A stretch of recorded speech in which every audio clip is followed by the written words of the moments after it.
오늘 우리에게 주신 하나님의 말씀은 구약성경 창세기 28장 10절에서 19절까지 말씀입니다.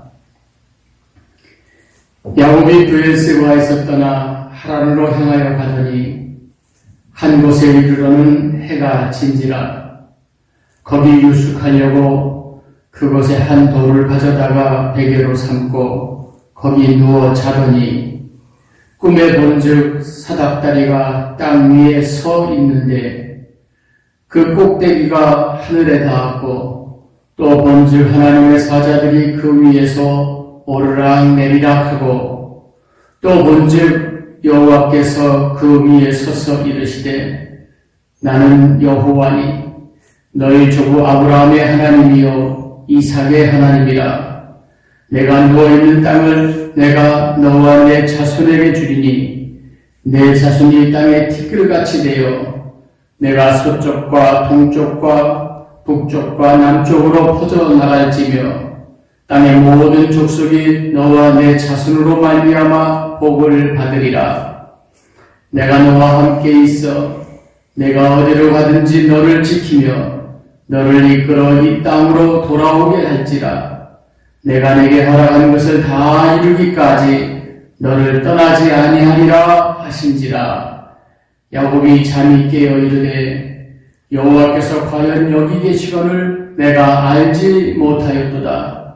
이에 두려워하여 이르되 두렵도다. 이것이요 이것은 다름 아닌 하나님의 집이요 이는 하늘의 문이로다 하고 야곱이 아침에 일찍 일어나 베개로 삼았던 돌을 가져다가 기둥으로 세우고 그 위에 기름을 붓고 그곳 이름을 베델이라 하였더라.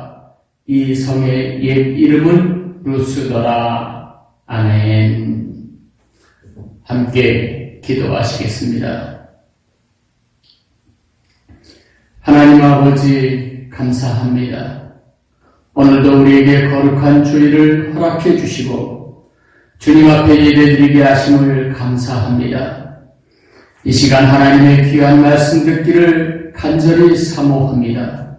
하나님께서 오늘 우리에게 어떤 말씀을 주시든지 마음의 문을 활짝 열고 그 말씀을 아멘으로 받고 그 말씀을 우리의 삶에 적용하여 순종하며 살아가는 복된 삶이 되게 하여 주시옵소서. 언제나 말씀을 통하여 역사하시는 우리 구주 예수 그리스도의 이름으로 간절히 기도하옵나이다. 아멘. 어떤 사람이 자기가 사랑하는 친구에게 의미 있는 문자 메시지를 보냈습니다. 친구가 휴대폰을 열어보니 한자로 사람 인자가 5개가 나란히 써져 있었습니다.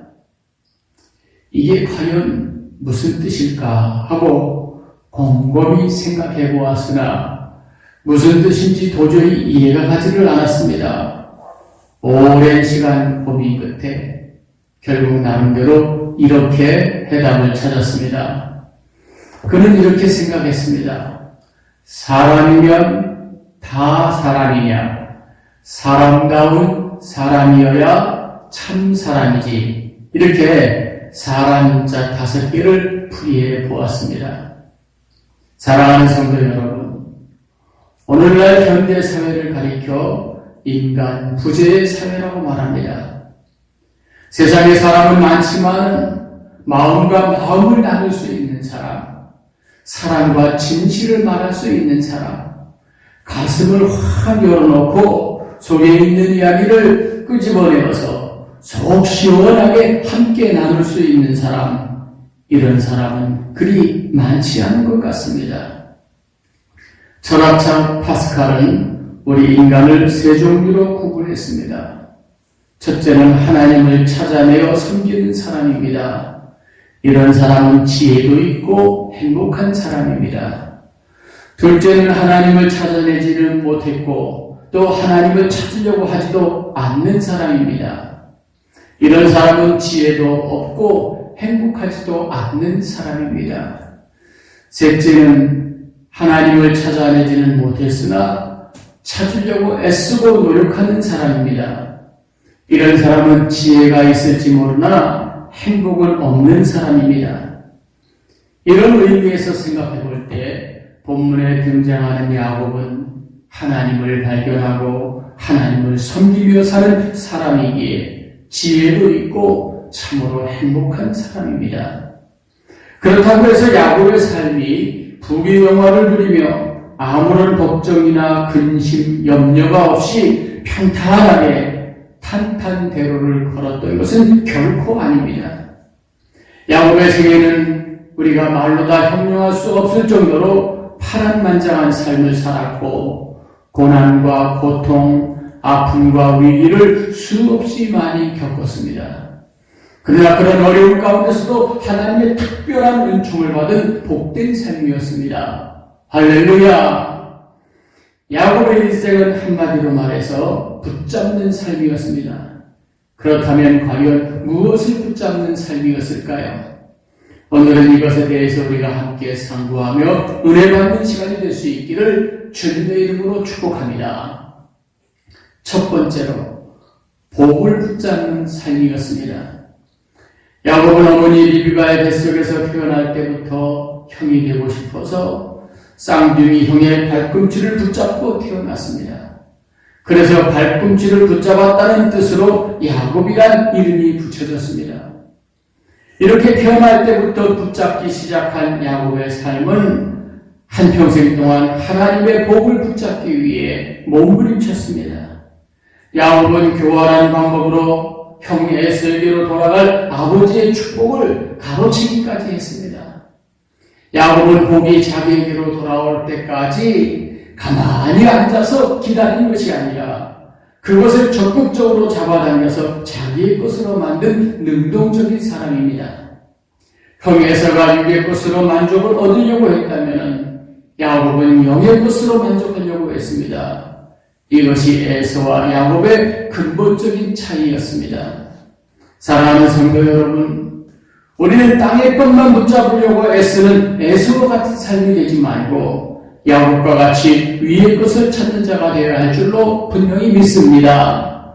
좀 더 구체적으로 야곱이 붙잡은 복은 어떤 것들이 있습니까? 우선 사닥다리 환상입니다. 이 사닥다리는 땅에서 하나님의 보좌까지 연결된 것입니다.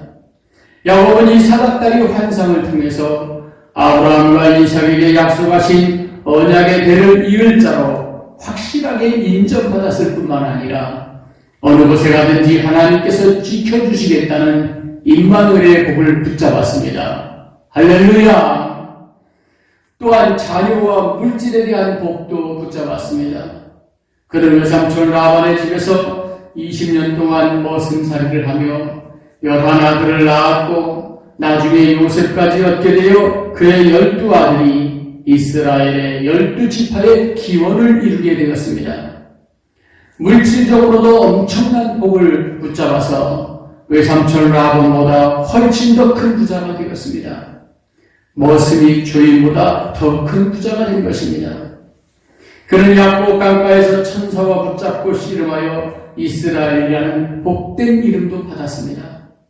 그는 끈질기게 천사를 붙잡고 내게 축복하지 않으면 놓지 않겠나이다라고 결사적으로 매달려 결국 이스라엘이라는 축복을 받게 되었습니다. 할렐루야! 또한 야곱은 세겜성의 공포 속에서 베델의 하나님을 붙잡았습니다.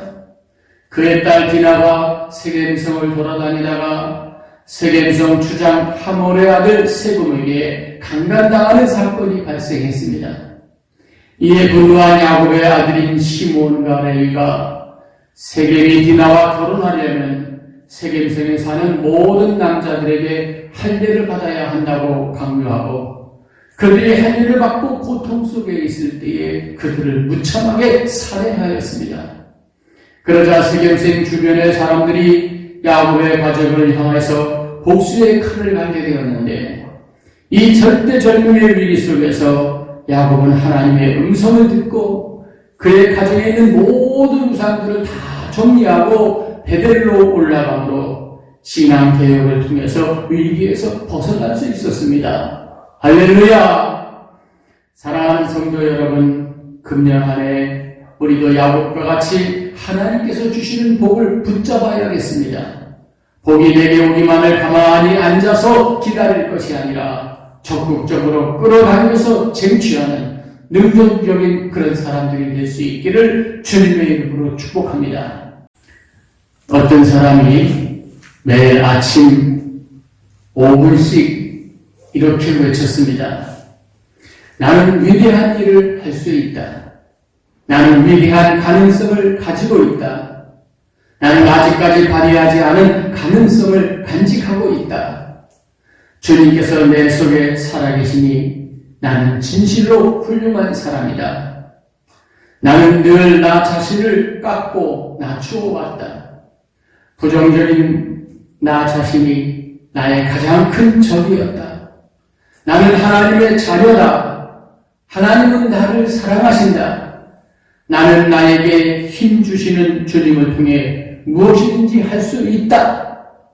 이와 같이 적극적이고 능동적인 믿음으로 야곱과 같이 하나님이 주시는 복을 붙잡는 우리 서곡교회 성도들이 될 수 있기를 주님의 이름으로 축복합니다. 두 번째로 야곱의 삶은 복을 위해 고난도 붙잡는 삶이었습니다.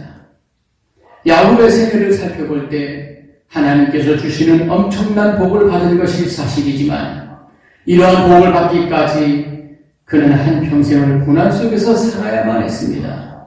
즉 복을 위한 고난을 감수해야만 했습니다. 우리는 복 받기를 원하지만 고난 없는 복은 없다는 사실을 명심해야만 합니다. 그래서 고난은 복과 은혜로 들어가는 입구라고 합니다. 정말 그렇습니다. 진정한 복은 고난 후에 오게 마련입니다. 사랑하는 성도 여러분, 우리 주님을 생각해 보십시오. 주님께서 부활의 기쁨과 영광을 얻게 된 것은 고난의 십자가를 지고 갈보리 언덕에서 죽으신 후에 일어난 것입니다. 십자가와 고난 없이는 부활의 영광과 기쁨도 없는 것입니다. 산모가 아이를 낳을 때 해산의 고통이 얼마나 큽니까?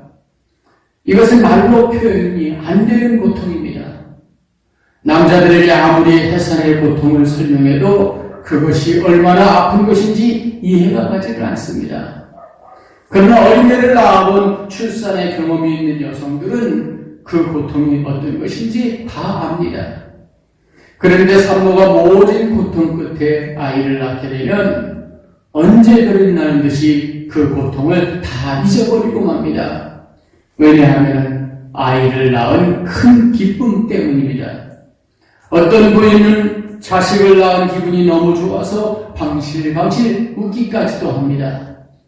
아이를 낳은 고통이 끝난 지 얼마나 되었다고 이렇게 방실방실 웃겠습니까? 그런데 이와 같은 기쁨이 있기 위하여 말로 표현할 수 없는 해산의 큰 고통이 있었다는 것을 기억해야 합니다. 즉 고통이 없이는 기쁨도 없는 것입니다.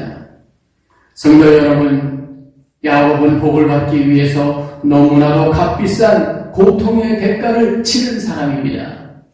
그는 그가 살던 정든 고향을 떠나야만 했고 사랑하는 부모님과 헤어져 브엘세바에서 하란까지 무려 1800리의 길을 고생하며 여행하였고 외삼촌 라반의 집에서 20년 동안이나 온갖 멸시 천대당하며 억울하고 부당한 머슴살이를 해야만 했습니다.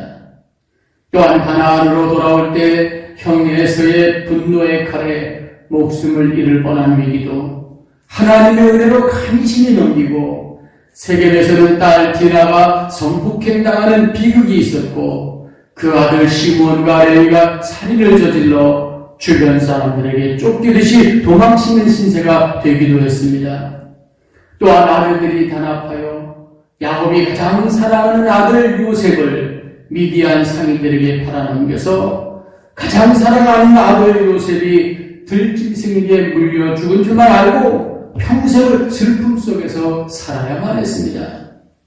나중에 요셉이 살아있는 것을 알고 난 후에는 이방 애굽에 내려가서 나그네로서 그의 일생을 마쳐야만 했습니다. 그러나 야곱은 그 앞에 있는 고난을 회피하지 않고 오히려 당당하게 붙잡았습니다. 우리 인간에게는 6가지 번뇌가 있습니다. 탐욕, 분노, 우둔, 교만, 의심, 그리고 간사가 그것입니다.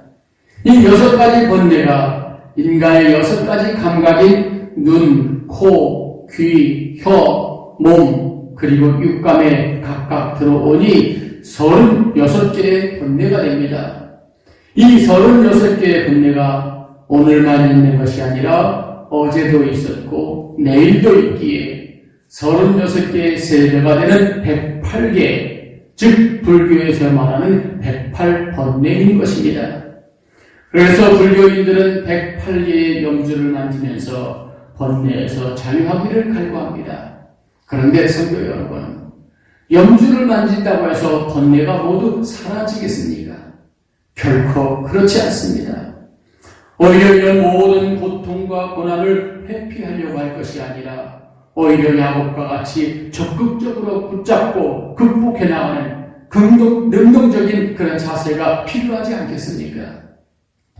야곱이 고난을 회피하지 않고 적극적으로 붙잡는 것은 고난 뒤에 있는 복을 바라보는 믿음의 눈이 있었기 때문입니다. 사랑하는 성도 여러분, 눈앞에 있는 고난 때문에 절망하거나 자포자기해서는 안 됩니다. 야곱과 같이 고난 뒤에 있는 복을 바라보면서 이 고난의 파도를 넘어가야만 합니다. 이와 같은 은총을 삶 속에서 체험하며 좀 더 신앙의 깊은 자리로 들어가는 우리 서국의 모든 성도들이 될 수 있기를 주님의 이름으로 축복합니다. 세 번째로 야곱의 삶은 성공과 승리를 붙잡는 삶이었습니다. 세계적인 명작 미제라블, 즉 장발장이라고도 하죠. 그 책의 저자 프랑스의 빅톨 위고는 오늘의 문제는 싸우는 것이요 내일의 문제는 이기는 것이다. 그리고 모든 날의 문제는 무엇인가 떳떳하게 죽는 것이다 라고 말했습니다. 우리 인생은 투쟁의 연속입니다. 자연과 싸우고 사회와 싸우고 적과 싸우고 질병과 싸우고 나 자신과도 싸우는 것입니다. 모든 싸움에서 다 이겨도 나 자신과의 싸움에서 실패하면 모든 것이 실패한 것입니다. 나 자신과의 싸움에 대한 빅톨 위고의 소설이 바로 레 미제라블입니다. 야곱의 생애 역시 싸움의 연속이었습니다. 그는 그의 생애에 있어서 몇 가지 큰 싸움에서 승리했습니다. 우선 장자의 명분 싸움에서 에서와 대결하여 승리했습니다. 비록 어머니의 뱃속에서 나올 때에는 에서에게 힘으로 밀려 차남으로 태어나서 시작은 불리하게 시작되었습니다. 그러나 그는 이것을 역전시킬 때를 항상 노리고 있었습니다. 어느 날 에서가 사냥하다 배가 고파 돌아온 그 에서에게 그는 떡과 팥죽으로 장자의 명분을 샀습니다. 에서는 육적인 것에만 관심이 있어서 하나님의 큰 복인 장자의 명분이 얼마나 중요한 것인지 알지 못했고 결국 야곱에게 팔아먹고 말았습니다. 가진 복도 빼앗기고 마는 어리석은 자가 되고 만 것입니다. 야곱은 야곱 강가에서 천사와 씨름에서도 승리했습니다. 창세기 32장 27절 이하에 보면 그 사람이 그에게 이르되 내 이름이 무엇이냐? 그가 이르되 야곱이니이다. 그가 이르되 내 이름을 다시는 야곱이라 부를 것이 아니요 이스라엘이라 부를 것이니 이는 내가 하나님과 및 사람들과 겨루어 이겼음이니라 라고 했습니다. 야곱이란 이름이 이스라엘로 바뀌었습니다. 이스라엘이란 이름은 하나님과 씨름하여 이긴 자란 뜻으로 인간적인 실패의 이름이 영적인 승리의 이름으로 바뀐 것입니다. 할렐루야! 또한 야곱은 에서의 무장한 400명의 군대와 싸워서도 승리했습니다. 이것은 천사와 씨름하여 이스라엘이라는 복된 이름을 받을 때에 이미 예견된 일입니다. 20년 동안 분노의 칼을 갈던 에서의 꽁꽁 얼어붙었던 마음이 어떻게 녹아내렸습니까? 야곱이 에서에게 미리 보낸 예물들, 즉 암염소 200마리, 순염소 20마리, 암양 200마리, 수양 20마리, 전내는 약대 30마리와 그 새끼들, 암소 40마리, 황소 10마리, 암나귀 20마리, 나귀 새끼 10마리 등 많은 예물을 받자 그것에 발목 잡혀 에서의 분노는 볶는 녹듯이 다 녹아버리고 말았습니다. 에서는 육적인 것에만 관심이 있는 사람이었기에 그것을 채워주자 언제 동생을 죽이려고 했느냐는 듯이 동생인 야곱에게 달려가서 얼싸안고 입 맞추고 눈물을 흘리며 형제의 정을 나누게 되었습니다. 야곱은 형 에서와 피비린내 나는 전쟁을 치르지 않고 머리털 하나 상하지 않고 칼 한 번 써보지 않고 하나님이 주신 지혜로 완벽하게 승리했습니다. 또한 야곱은 그의 인생 최후도 승리로 장식했습니다. 야곱은 비록 요셉이 있던 애굽에 내려가서 나그네로 생활로 그의 삶을 마감했지만 요셉에게 유언한 대로 그의 시신은 아브라함과 이삭이 묻혀있는 가나안 땅에 장사 지냈습니다. 가나안 땅은 하나님께서 아브라함에게 약속한 젖과 꿀이 흐르는 땅이요. 이것은 장차 새하늘과 새 땅, 즉 천국의 예표와도 같은 것입니다. 야곱의 시신이 가나안 땅에 묻혔다는 것은 그가 영원한 안식처인 천국에 들어갔다는 것을 의미합니다. 다시 말해 그의 삶은 영원한 승리를 쟁취했다는 것입니다. 할렐루야! 성도 여러분, 여러분은 이 땅에 살면서 무엇을 붙잡으려고 그렇게 노력하며 애쓰고 있습니까? 우리는 어리석은 에서와 같이 땅의 것과 육신의 것만 붙잡으려고 그러다가 영생을 잃어버리는 어리석은 자가 되어서는 결코 안 될 것입니다. 야곱과 같이 하나님의 약속의 말씀을 붙잡고 복과 성공과 은혜와 승리를 붙잡는 금년 한 해가 될 수 있기를 주님의 이름으로 축복합니다. 기도하시겠습니다. 하나님 아버지 감사합니다. 야곱의 생애를 통해서 큰 깨달음을 주시고 은혜로 인도해 주시니 더욱더 감사드립니다. 우리는 육적인 것에 치우쳐서 신령한 영적인 복을 잃어버리는 자가 되지 않게 도와주옵소서. 우리 눈앞에 비록 고난이 있다 할지라도 멀리 축복을 바라볼 수 있게 해주시고 야곱과 같이 영적인 신령한 은혜를 사모하는 마음을 허락하여 주옵소서.